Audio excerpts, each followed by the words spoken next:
News 18 India. Congress और सपा में लगभग गठबंधन तय हो गया। आज शाम को प्रेस वार्ता भी शायद हो सकती है। 17 सीटों को लेकर जहाँ तक सूचना मिलेगी सहमति बनी है। जी हुआ है कुछ ऐसा? अगर आपको सूचना मिली है तो कोई फैक्ट्स तो होंगे तभी आप तक सूचना आई है। नहीं, 2-3 सीटों को लेकर कुछ अभी, लेकिन अब आप पे सूचना आई है तो मैं समझती हूँ कि कोई ना कोई सच्चाई होगी इसमें। धर्मेंद्र जी पहले वहां से थे, बताइए उसे, अब उनको क्या लग रहा है, कहाँ उनको दे जा सकते? आने वाले समय में जिस तरह आप देख रहे हैं रोज लिस्ट निकल रही है हर हफ्ते में, तो आपको पता चल जाएगा कि धर्मेंद्र जी अगर लड़ेंगे तो कहाँ से लड़ेंगे। सांसद जी लगातार लिस्ट जारी की जा रही है। सांसद लगातार नहीं, खाली 3 लिस्ट आई है। 3 लिस्ट आई है। हाँ, तेज प्रताप यादव जी का उसमें नाम नहीं निकल के आया। क्या मैं समझती हूँ राष्ट्रीय नेतृत्व तय करेगा कि कौन कहाँ से चुनाव लड़ेगा। और राहुल गांधी ने एक बयान दिया है कि यूपी के युवा जो हैं वो रात में शराब के नशे में सड़कों पे यूपी के युवा जो है वो शराबी है, रात भर सड़कों पे मतलब डांस करते हैं।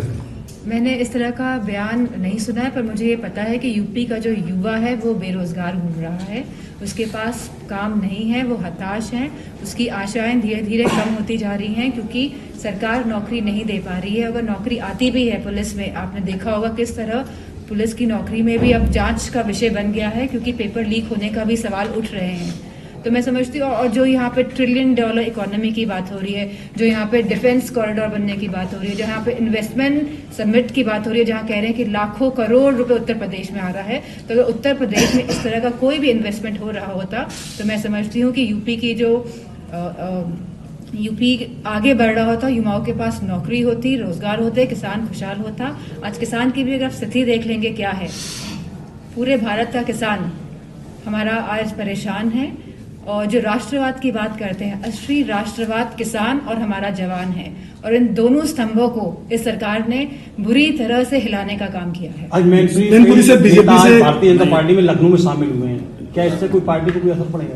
मैं नहीं समझती हूँ क्योंकि शुरू से ही समाजवादी पार्टी के राष्ट्रीय अध्यक्ष जी का जो फाउंडेशन थी वो थी पीडीए, और मुझे खुशी है कि आज अलायंस होने जा रहा है और आप देखेंगे कि कितनी मजबूती के साथ ये अलायंस भाजपा का सामना करेगा क्योंकि भाजपा हर फ्रंट में फेल नजर आ रही है।